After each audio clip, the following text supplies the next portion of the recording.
Okay, we are good. Yeah, welcome to tonight's call, guys.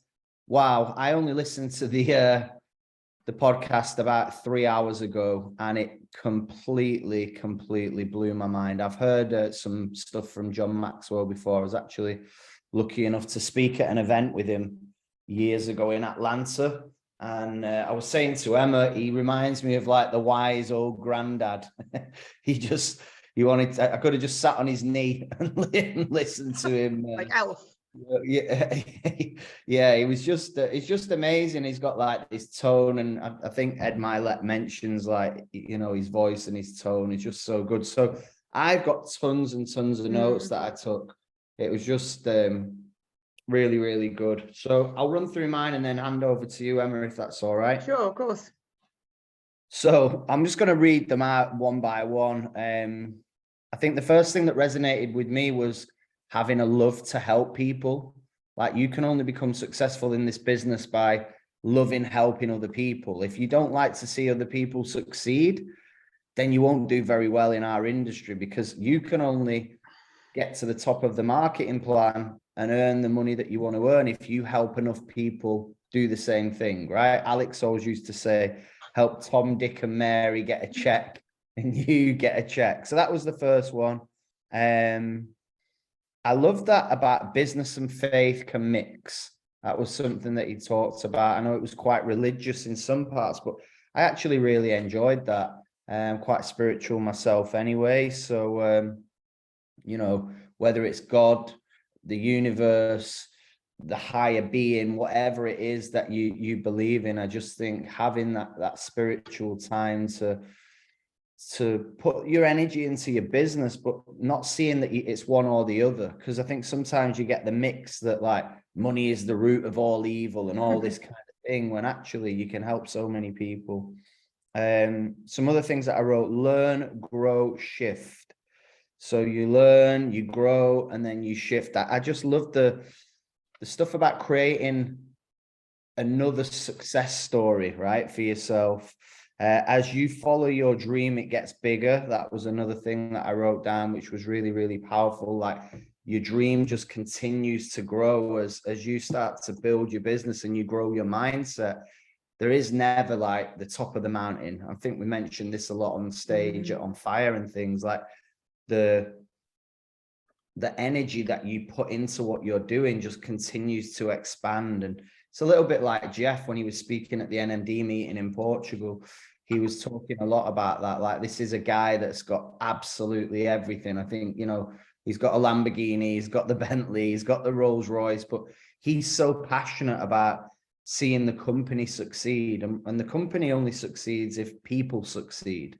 So I just love the fact that your dream expands with you. And I did write something down that Jeff always says. So John Maxwell mentioned on there, don't focus on a career, focus on a calling. It's really powerful, that one. So we all know people that their job is just their job, and they just do it to get the money, and that was it. Whereas what we have a calling. We're doing this for a higher reason than just to make money. But Jeff always says, never let your comfort get in the way of your calling. Purpose with a divine touch. I love that one. He talks a little bit on your family holding you back. And I've heard that story so many times in this business. Like, my partner doesn't get it. My mum and dad aren't supportive. My friends don't support my business. So did that relate to you guys about your partner holding you back? And then it led on to that one: is your dream really your dream? It was so powerful, because I think sometimes we're surrounded by people within a peer group that you've got all these dreams and aspirations, but they want to kind of hold you back and keep you contained. They want to keep you in that level, because it makes them feel bad. They're scared about you outgrowing them sometimes. So are you really living your dream? That's the question. Are you working towards it? The next thing was this: principles need communication. So if we, it all makes total sense, right? The company manufacture the products and ship the products, and we go out there and talk to people. But if we're not communicating the right way, if we're not sharing stories, if we're not, finding out what people want, asking great questions, then you can have the most amazing marketing plan with the great principles, like what a principle it is, right? Network marketing. It's just an amazing, amazing concept. But the concepts can be that good, but if there's no good communication behind it, then no one knows. It's like the capsules, right? You've got to communicate the capsule story with passion. Another bit that I loved was the car analogy about the light. So the light will only take you so far. You've got to trust what's beyond the light. I love that one. Leadership is influence. That was something that really, really resonated. Titles and positions don't make you a leader. I've lost count of people that had hit certain titles in the business, but I wouldn't necessarily, I could say they were a great distributor, but were they an amazing leader? So that resonated with me, because there's some people that didn't really want to learn how to be a leader. They were just great. We can all remember people that would put on like 60 customers a month at one point, but they didn't create and duplicate leadership. So I think just really leaning into now this leadership. He mentioned a book. Every time he said something great, he'd go, "Yeah, I wrote a book on this subject." Actually, he was just reeling off his yeah. So I'm going to get some of his books now. We got given one at some point, but the one leadership stuff that he does is just mind blowing. Sophia. Yeah, I've got it on my side as well. Is it the red one? I want to think. Yeah, that's it. Yeah, that's the one. Yeah, what successful people know about leadership? I actually forgot I had that one. There you go. Nice reading. Just on that bit before you move on from that one thing, I thought about leadership that was interesting. Sorry to interrupt you, but while you're talking about it, what I thought was really interesting, he talked about 10 years ago, all the books in the self-development place or all the books in the shops were about management, how to manage, in the 80s. That's what everybody was doing. And then people realized in the 90s and the 2000s, management's not where it's at, it's leadership. And it's interesting. And I thought a lot of our parents, that's probably why they don't really understand what we do, because it's not a management thing that we do, it's a leadership thing, and where they were brought up to manage, to be a manager in a business, whereas we're all about leadership and influence, and it's a completely different skill set to managing. So the bit that he said there is like about what the world used to be like and what it's like now, that the world that we operate in, I thought was really interesting, which is why leadership is so important, but it's not something that's really taught. No, you're right. I mean, the next point there, leadership is influence. And I guess this management stuff, it's all very much led with the stick and not the carrot. Whereas what we do with leadership is, you never tell your downline off, right? You can't ring them up and give them the angry boss's phone call, because we aren't anybody's boss. So the only way we can build a successful business is to become a great leader, and leadership is influence. It's so good. So influence grows by adding value. We talk about that all the time. Like if you see all these guys with the successful podcasts and stuff, just continually adding value. And Ed Mylett was obviously the guy interviewing John Maxwell, but he was adding free value out there into the universe by doing the podcast in the first place. I'll just rattle through these really quick, because I know, Emma, you wanted to touch on some of this stuff. So sweet spot, what do you do well? Stay in your position. That was a really good analogy, because I think sometimes we're all getting comparisonitis. They're building their business this way and this way and this way. I need to get really good at that. And actually, if you just focus on what you're good at and do more of it, you'll get great results. Let's grow our strengths. Cancel versus equip. I think a lot of the time you can get dragged into, we've said this a few times over the years, like, we're not psychologists, we're not counselors, so we shouldn't be counseling our team on what's going on in there. Sometimes you just get dragged into all this stuff that's happening. We're there to provide the solution and show people, look, just focus on this, this, and this, and you'll get where you want to be. He mentioned 4 core principles, right? Relationships, equipping, attitudes, and leadership. That's his core core values. Get good, get around the right people, teach to teach. We aren't educators, they complicate things. We need to keep it really, really simple. I love this quote: yesterday's thinking won't win today's game. How do you stay on top of your game? It's not the same game. If you're comfortable today with what you were comfortable with yesterday, you're already in trouble. I was just like, how many of these is he throwing at me? Pleasing people to challenging people. I think that's something that personally I really want to work on this year, rather than trying to please people, like actually saying, you know, can I challenge you on this? Because sometimes you don't want to offend people. And I guess the honest feedback is what people want. But I'm not very good with confrontation. So I don't ever want to take my sort of coaching or whatever to that level. But it's definitely something, if you don't challenge people, then you're not going to improve them. And then the final one, intentional, be intentional with what you do and who you are. Lead your life, don't just accept your life. I mean, that could be a quote for our business. It was just so strong.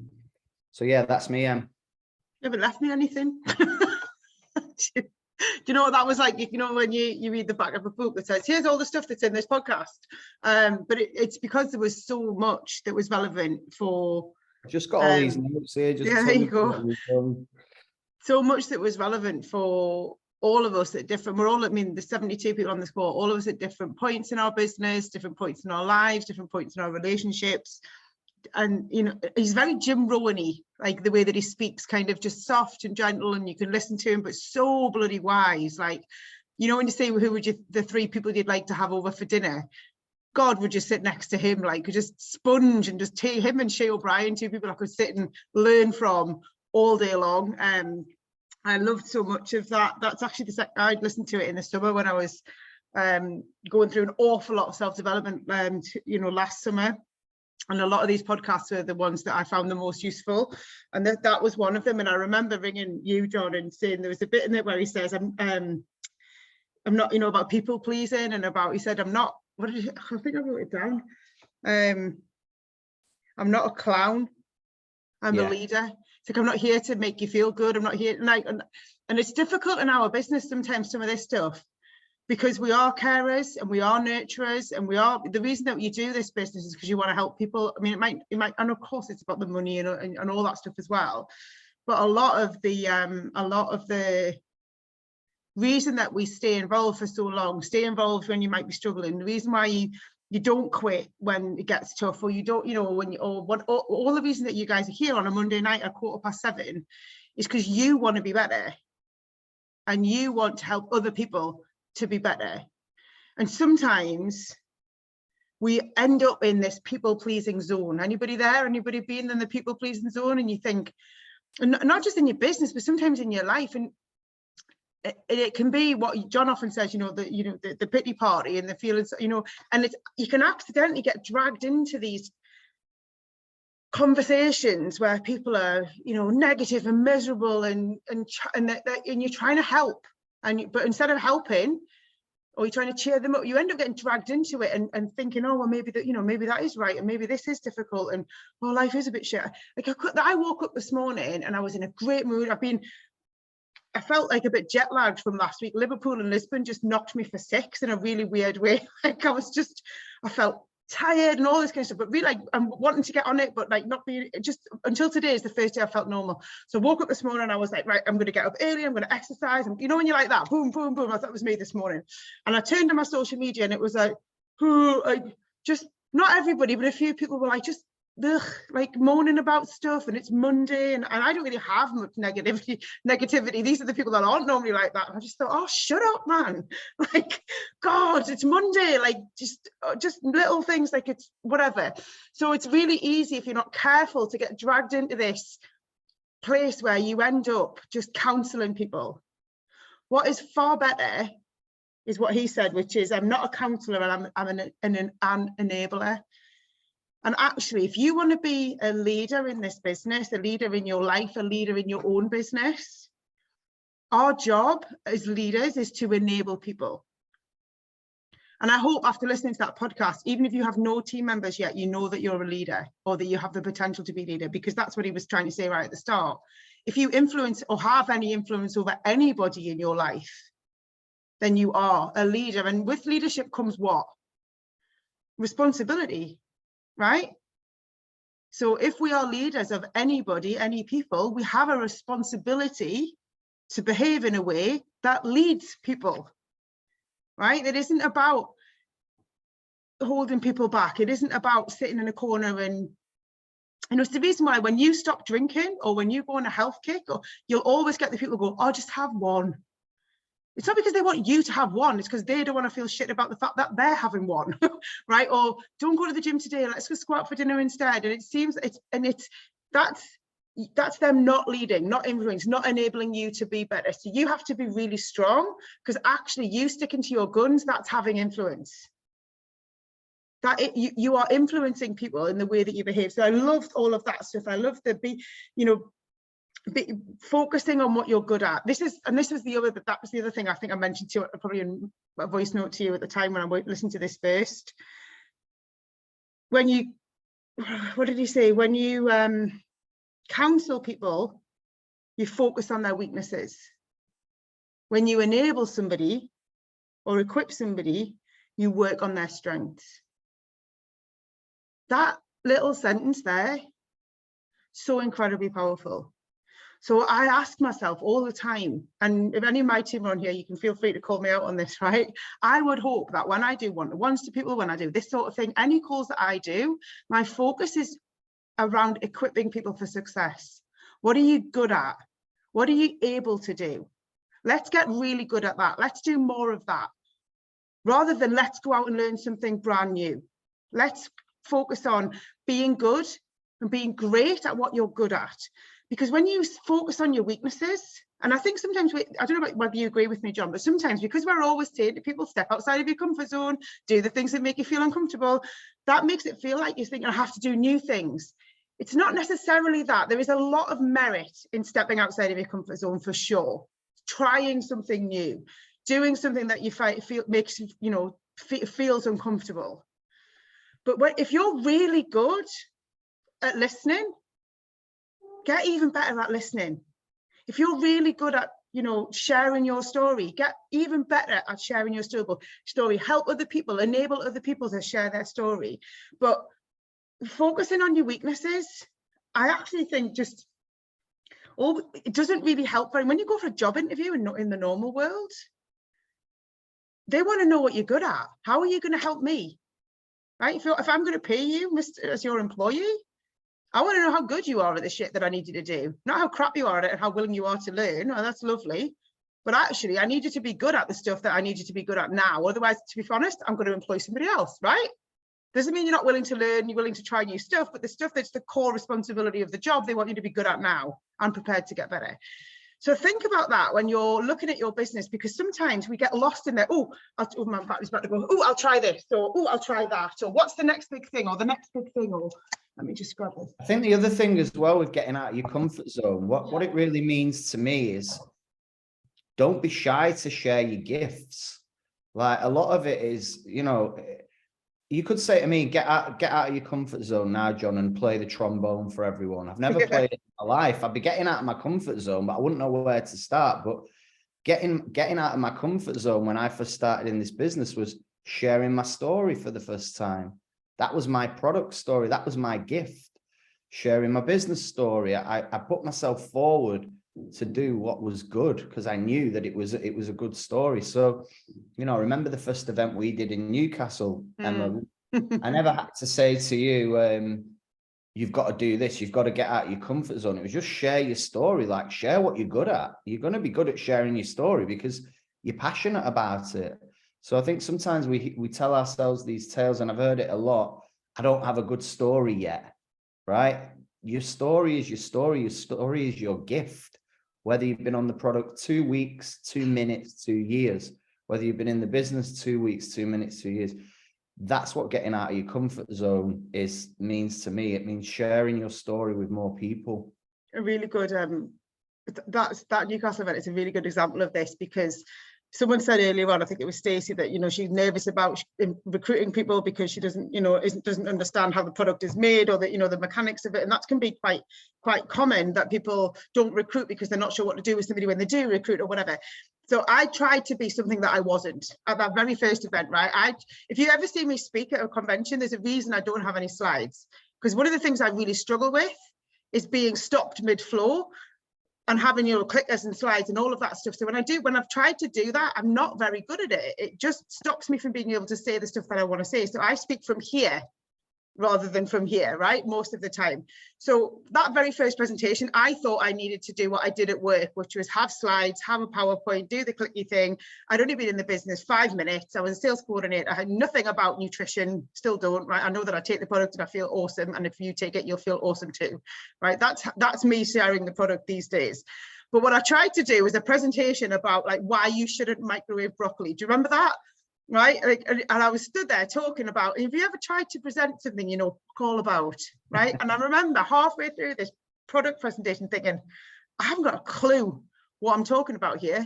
And I felt like a fraud, right? In this room, there was only about 15 people there. Most of them are old school friends and uni mates. And I probably thought, what the hell is she even talking about? And halfway through, I said, do you know what? I can't do it like this. And I just binned off the presentation, even though John had spent 20 minutes in the car park trying to get the overhead projector to work. It was hilarious. Anyway, that's another story.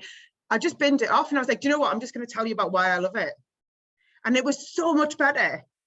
It was so much more natural. Here's why I love the product. Here's what it's done for me and my family. And, you know, and here's why I love the business. I've only been doing it a short length of time, but I'm enjoying it and it's fun. And it flowed because that's what I'm good at. It's what I've always been good at, right? So if you find yourself, that wasn't to say that other people might find the presentation easier with bullet points because it keeps you on track, right? That's okay too. But there's an example of two completely different approaches. But for me, what you're good at, whatever it is that you're good at, focus on your strengths. And what he said in that podcast was, get a plan that uses your strengths. So think about not just about yourself, but when you bring in team members, this is what I want you to start thinking about. When you're talking to Mary and she doesn't know anything and she's brand new, one of your coaching questions as a brand new upline should be, what are you good at, Mary? What can you do? What do you like to do? What are you good at? Because all Mary's thinking when she first joined, same as we all did, was, I don't know what I'm doing. I don't know how to do this. I don't know anything about it, all the things she can't do. So at the end of that very first one-to-one with your new team member, this is how you get a new person started, right? People ask me this all the time and they're expecting a list of the things that they need to do. Enable somebody. That's how you get a new person started. What are your strengths, Mary? What are you good at? What are you able to go out and do now? Well, I'm a pretty good listener. Okay, great. Go and ask some questions. Go and ask people some questions about their health, their values, their goals, and listen to the answers, because the answers are always in the questions that you ask, aren't they? Mary might say, do you know what? I'm really good at reels. Great, I'm not, right? I couldn't teach you how to do a reel if my life depended on it. But if Mary's really good at doing reels, fantastic. Do you know what you should do? Do some fitness reels, do some product reels, do some reels and have some fun. Do it with purpose. All right, I'm really good at, I don't know, running. Fabulous. Let's build a business in the running community. I'm really good at roller skating. Fabulous. Let's go. See what I mean? Build a business that Mary comes off that very first coaching call with you enabled. I know what I need to do. I know what I'm good at, and I know I can be able to start to, because the rest of it we know comes along as you go. So I love that. Build a business or get a plan that uses your strengths. So when you're on these calls, think about how can you use this stuff to help other people too, help other people to become. So that's kind of my biggest takeout, I guess, from that whole thing, was about being an enabler. And then the other one, really quickly before I hand back to you, it's something that I talked to my team. In fact, I did 3 one-to-ones today, and I think I mentioned it on all of them, was about being an authority amongst your peers. So he mentioned it, he touched on it in here, and one of the things he talked about was it took him 3 years. I think he said he humbled himself to learn. And he went, 3 years, I immersed myself. I asked all the questions. I hung around people that were better than me. I asked. I was like, 3 years? People get pissed off if they're not successful in 3 minutes in this business, don't we? We're like, we're so hungry for success. We want it now. We want it now. We want it now. And do you know what? There's an old saying in our business: you earn while you learn. And that's the difference. That's one of the significant differences between what we do and offer compared to almost everything else. You want to do medicine, 7 years at university, massive amount of debt. You want to do law, 5 or 6 years at university, massive amount of debt. You want to be a geography teacher, 3 or 4 years at university, bored for the rest of your life. But all of those things, some geography teachers on here knew what I meant, but I've never met a geography teacher who loves their job yet. But my point is, right, with this, you earn while you learn. Don't forget the learn bit. 3 years is not very long, but when he said it twice, and I bet people didn't even necessarily pick up on it, and I was like, he humbled himself to learn for 3 years as already a very, very successful pastor, a very, very successful leader who'd written books. He humbled himself to learn how to be a better leader. And I thought that was phenomenal, because I want to do that. I want to be that person, and I want, you know, I want to be around people who are hungry. You know what? That's what you guys are. That's why you're on here. Hungry to learn more, hungry to be better. And that whole bit that you said about there, you can learn and you can be an authority amongst your peers. So what do I mean by that? Social media is busy, right? This, that, come and see this, come and buy that, come and read this, all of this. It's really busy. It's coming at people. I always think it's a bit like a train station. You know, if you stand in the train station, everybody just walks past you like this, right? And you're like, all of these people, and how do you stand out amongst that? You're trying to go, can I just, and nobody's listening, everyone's walking past you. And the only way to stand out is to be an authority in the thing that you're talking about. And this ties in with what I said about what we said about being good at something, right? You need to find a way to make yourself the go-to person. It doesn't mean you have to be the best. It doesn't mean you have to be a PMD to be able to recruit. It means that you need to show and have influence by adding value stuff. Right? What can you talk about with some sort of authority? You can talk about your vision with authority. You can talk about why you take the product with authority. You can talk about what you're excited about with authority. And you create this kind of persona for yourself as you go along. The more customers you get, that's why people put things like thank you for your order and the new team member and the this and that, because that creates what? Authority. It creates social proof. It shows people that are watching that you're the go-to guy, or you're the go-to girl. So in 6 months or 12 months, when they're ready to get started, who are they going to look for? Where's that girl that's always talking about health? Where's that guy who's always like building a team? Where's the girl that's always traveling? I want to travel.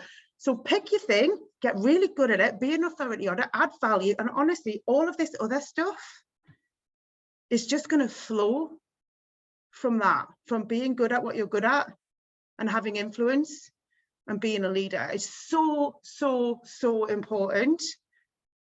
And from, you know, within our business, from day one, you're a leader. You might not have a leadership position, because leadership isn't a position, it's who you are. So yeah, I thought it was phenomenal. I think on that one, just to add, it's you then attract people that you really love to work with. When exactly. you focus on your strengths and what you love to do, then you start to attract, and you probably got it in your team when you think, I really love my team. I love working with these people, because you're putting out that authentic message. And it's being the top of mind awareness. That's what you're trying to be the Juice Plus go-to girl in your village, in your town. Be that person that people know what you do. So yeah, amazing. Thank you for sharing that with us. It was so good.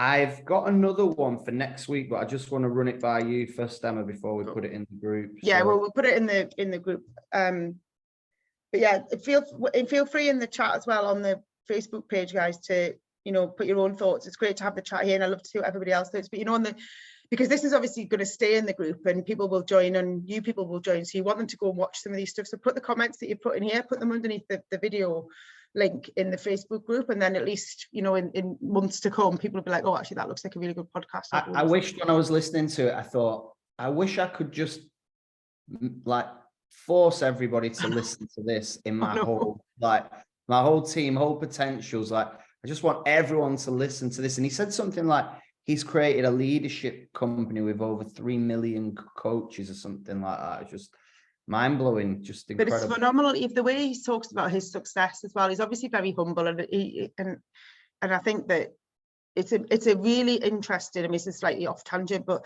to be so successful and so humble at the same time is quite a difficult dynamic, isn't it? Because obviously with success comes money and power and influence and all of that stuff, but just to have that where, and it's part of the reason he talks, but he talked about like one of his goals was to do something like have 1 million, you know, educate 1 million people or something. And he's like, now that we did that, and then we decided to have a leader in every country. Like every country, we're in 29 countries around the world. Look at this, look at that for a size of an opportunity, right? If we have a goal of having, I know you shared a goal with me once, John, about having a holiday home in every country that you wanted to live in or something. And I was like, I want to have an NMD. Shay says hi, John. Okay. I want to have an NMD in every country in which we operate. Right, and that's been a goal of mine since I started the business, and I'd forgotten about it because you do sometimes, right? And I thought, actually, no, that's if he can have 5 million or whatever the heck it was, like coaches around the world, I can help sure have an NMD in every country. Sorry, it got you thinking bigger, much bigger. Yeah. Even though I don't think that was probably not the intention, because it was about leadership, but the final bit was actually, it was a big vision builder when you found out what he'd actually done from being an amazing leader. That's how he duplicated and created. There's that saying, isn't the leaders don't create followers, they create more leaders. So and he did amazing. I would love my parents to listen to this. So here's another little tip for you if you want people to listen to it. My children, I think, as well. So I used to want my children to listen to Jim Rohn, and it sounds crazy because it's about network marketing, but actually a lot of what Jim Rohn talks about is sowing the seeds, and all that stuff is actually, it works across all different things. When you're in the car, just put it on. Yeah. Right? When you're in the car with your parents, Tracy, just stick it on and say, look, I've had to listen to this, see what you think. I send it to my sister and stuff. Whether they listen to it or not, I don't know, but I usually use the old Royal Mail line. I saw this and thought of you. Hey, Mary, I've just listened to this, made me think of you. I'd love it if you had a little listen. They might not. I would if you sent me that. I'd be curious to know why you thought of me. So you never know. Try it. Have some influence. Be a leader. Amazing. Thank you. Cheers, guys. Oh, just Thanks a little one. on. There's no US call tonight. Katie can't do it tonight, so we're not doing the call, but I will put the recording in the group as well. Are you gonna have it? Oh, there he is. My not so little man. Hey, mate. You had a good birthday. I did. Yeah, I did. Good. Thanks very much, guys. I will see you next week. All right. See you, guys. Cheers.